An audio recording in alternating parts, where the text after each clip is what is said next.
Hey tout le monde, j'espère que vous allez bien. Aujourd'hui on se retrouve pour une vidéo que j'adore faire. Il s'agit des book hauls. Malgré ma résolution, malheureusement j'arriverai jamais à arrêter d'aller acheter des livres. Vraiment jamais, je pense que j'aime trop acheter des livres, peu importe où je vais, que ce soit sur EasyCash ou autre. Et surtout que je suis abonnée à France Loisirs, donc je suis dans l'obligation d'acheter des livres. Ce n'est pas pour me déplaire. Voilà, donc du coup j'en ai pas mal à vous présenter, donc j'ai décidé de vous répartir un petit peu les types de livres. Je vous ai mis d'un côté les classiques, après les sagas et ensuite les one-shots, donc c'est parti.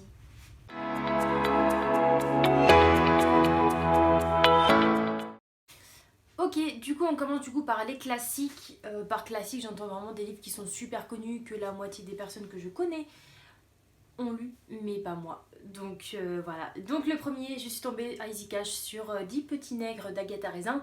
C'est un tout petit roman qui fait à peine 200 pages. Et pour le coup, quand je l'ai vu, j'ai craqué dessus parce que je voulais vraiment me remettre dans certaines histoires que je n'ai pas encore lues et surtout sur des romans que tout le monde a aimé ou que beaucoup d'entre eux ont lu sauf moi, et c'est la raison pour laquelle je l'ai acheté. Voilà. Je pense qu'il n'y a rien d'autre à dire en plus par rapport à ça. Ensuite, le deuxième, alors, j'ai mis dans les classiques parce que je l'ai vu beaucoup passer. Après, je sais pas si beaucoup de personnes l'ont lu. Pour ma part, moi non. Mais il s'agit en fait de La jeune fille à la perle de Tracy Chevalier.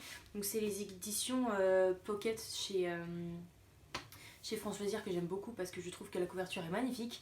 Je sais pas vraiment de quoi ça parle, je vous cache pas. J'en ai entendu énormément parler. Je suis tombée sur une offre à EasyCash, je sais qu'ils faisaient certains livres à 2-3 euros. Et en fin de compte, je l'ai eu pour très peu cher. Donc j'ai décidé de le mettre dans mon panier et de l'avoir. Mais pour le coup, je ne sais pas réellement de quoi ça parle et j'ai pas envie d'en savoir plus parce que j'ai envie de découvrir ce roman qui fait un petit peu parler autour de lui. Donc à voir ce que ça va donner également. Ensuite, au niveau des sagas, je vais commencer. En fait, je me suis acheté le tome 3, pareil à France Loisirs parce qu'il n'était pas trop cher. Je l'ai trouvé à 3 euros, mais je n'ai pas le tome 2. En fait, c'est les Pretty Little Liars de Sarah Shepard. Je crois que France Loisirs a fait 3 intégrales de ce roman et en fin de compte, j'ai pas le 2 et il ne l'édite plus du tout, donc je suis un peu dégoûtée. Mais bon, c'est pas grave. D'ailleurs, si quelqu'un le vend, édition France Loisirs, l'intégrale tome 2, je suis preneuse, bien évidemment. Parce que quand je vais sur Vinted, les prix sont exorbitants. Donc, flemme un peu de mettre 20 euros dans un livre. Surtout que celui-là, je l'ai eu à 3 euros. Donc, bon, un petit peu d'effet avec le transport, mais bon, c'est pas grave. Pour la part, je sais pas, je pense que beaucoup d'entre vous doivent connaître un petit peu l'histoire de Pretty Little Liars. On suit vraiment un groupe de filles qui partent en fin de compte. Alors je crois qu'elles partent en soirée et le lendemain matin, une des leurs a disparu. Et quelques mois plus tard, je crois, même un an plus tard, une d'entre elles est retrouvée morte. En fait, on retrouve un corps. Et voilà, donc les personnes autour vont se demander ce qui s'est passé cette nuit-là, alors que les filles ont juste vu leur copine disparaître du jour au lendemain sans vraiment savoir ce qui se passe vraiment. Et du coup, quelqu'un va faire chanter avec les secrets de chacune d'entre elles ses filles, un petit peu pour les embêter. Donc voilà, la série, j'ai regardé plus la série, j'ai pas encore lu l'intégrale 1, mais la série est tellement longue que je pense que je vais mettre moins de temps à lire ces romans, même s'ils sont plutôt longs parce qu'ils font quand même 900 pages. Donc voilà, on verra ce que ça donne.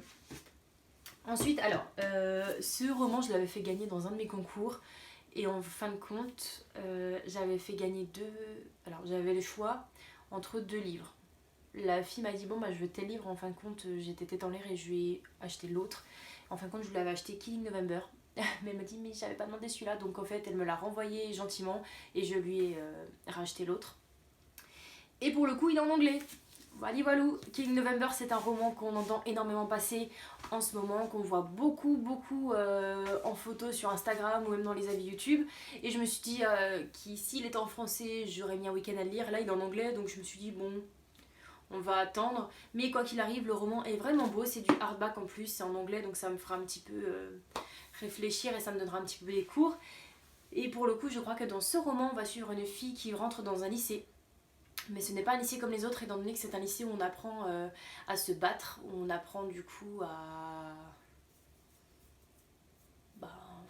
comment dire, je l'ai pas lu donc je saurais pas quoi vous dire, je suis en train de réfléchir à ce que les gens ont dit par rapport à ce livre, mais voilà, quoi qu'il arrive, on n'apprend pas la science ni les maths, on apprend un petit peu les armes, ce genre de choses, et du coup elle va se demander où elle est tombée, et j'en ai entendu que du positif parce que on a les réponses en même temps qu'elle en fin de compte parce qu'elle pose beaucoup de questions et des fois elle se prend des râteaux certes, mais des fois elle a des réponses et du coup on les a en même temps qu'elle, donc apparemment ça a fait un tabac. Je sais pas quand je vais le lire, je vous avoue, avec les livres en anglais j'ai un petit peu plus pas de mal, mais je les lis un petit peu moins vite quoi, donc bon. Déjà que j'ai pas un rythme de lecture super rapide, donc en anglais je sais pas ce que ça va donner. Quoi qu'il arrive, j'ai vu que c'était un premier tome, c'est pour ça que je l'ai mis dans ma collection saga, et bon bah on verra la suite du coup tout simplement. Ensuite les one shot, on est sur un bon thriller assez épais. Il s'agit de Lisa Gardner, Famille Parfaite. Je vois tellement cette autrice passer que quand j'ai vu le livre à Easy Cash, je me suis dit bon vas-y, pour 2 € franchement vas-y, tente. Et là du coup, il y a marqué quelque chose dessus, c'est pas grave. Et en fin de compte, alors je crois que ce roman, donc c'est un thriller, on va suivre une famille qui est, comme le titre l'indique, parfaite, et du jour au lendemain en fait elle va disparaître, donc les enfants et les parents, sauf qu'il n'y a aucune trace d'effraction, et voilà. Donc on va se demander ce qui s'est passé, est-ce que la famille a des secrets, j'imagine que oui, et voilà, c'est un joli pavé de plus de 560 pages, donc ça rentre dans mes pavés pour moi. Donc voilà, je sais pas quand je vais lire, mais en tout cas, franchement, cette autrice me tente énormément parce que je la vois beaucoup passer en ce moment. Et si je peux la découvrir à travers ce roman, parce qu'il me tentait quand même, l'intrigue était pas mal, donc je me suis dit pourquoi pas.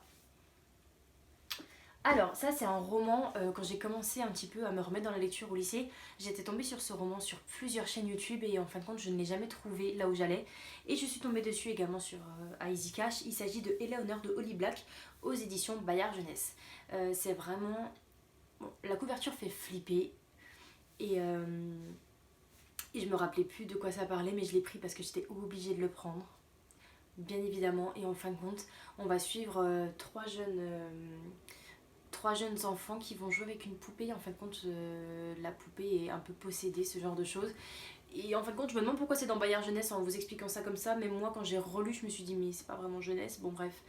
Et voilà, en fin de compte, j'en sais pas plus et j'ai pas envie de relire la 4ème de couverture parce que j'ai trop peur d'avoir trop d'informations, parce que je sais que dans ce genre de roman, on a beaucoup d'informations en 4ème de couverture. Et là, pour le coup, j'ai décidé de me laisser un petit peu aller avec ce roman et de pas en savoir un peu plus. Donc voilà, surtout qu'il est écrit gros, il fait 260 pages, donc bon, je vais pas me faire non plus spoiler bêtement. Et enfin le dernier, il s'agit également d'un livre de poche que j'ai acheté chez France Loisirs, donc aux éditions Pocket France Loisirs. Il s'agit d'un roman de Ruta Sepetys, Le sel de nos larmes. Alors, ce roman, en fin de compte, j'en avais entendu parler sur la chaîne Brunel, qui avait dit qu'on n'entendait pas assez parler de ce roman et il l'avait bouleversée. Et en fin de compte, donc je pense qu'elle m'a énormément spoilé dans son avis, mais ça m'a donné quand même envie de l'acheter. On va suivre en fait on est en 1945, donc des personnes essayent de fuir forcément leur pays pour éviter de se retrouver là où on sait. Et en fin de compte, ils vont tous se retrouver dans une croisière, donc vraiment plusieurs types de personnalités. On a des enfants, des adolescents, on a des écrivains, des médecins, des parents, on a vraiment de tout. Et en fin de compte, on va suivre un peu leur point de vue à chacun, 4 il me semble seulement. Et ça va être une histoire très touchante. Et je sais que cette période de l'histoire a marqué énormément de personnes et marque encore certaines personnes. Et j'ai envie d'en apprendre un petit peu plus. Et je pense que Le sel de nos larmes est un roman qui va me bouleverser, je pense. Et j'ai vraiment hâte de le lire parce que j'en ai entendu du coup seulement 2 fois malgré tout. Et en fin de compte, ces 2 fois c'était que du positif. Donc j'espère que la prochaine fois que vous en entendrez parler... si c'est avec moi, ce sera également positif parce que je mise énormément de jetons sur ce bouquin qui me tente beaucoup. Du coup, pour mon book haul, c'est terminé. J'espère que cette vidéo vous aura plu. Si vous avez lu des livres que je vous ai présentés, n'hésitez pas. Si des livres vous tentent que je vous ai présentés, n'hésitez pas non plus. Si vous avez envie de faire des lectures communes. En tout cas, j'ai hâte de vous faire des updates de lecture sur beaucoup de ces livres-là, même si j'en ai beaucoup derrière moi qui m'attendent. Mais voilà. On verra au fur et à mesure du coup des updates lecture. Je vous souhaite de passer de très bonnes lectures et on se dit à la semaine prochaine pour une nouvelle vidéo. Bye bye!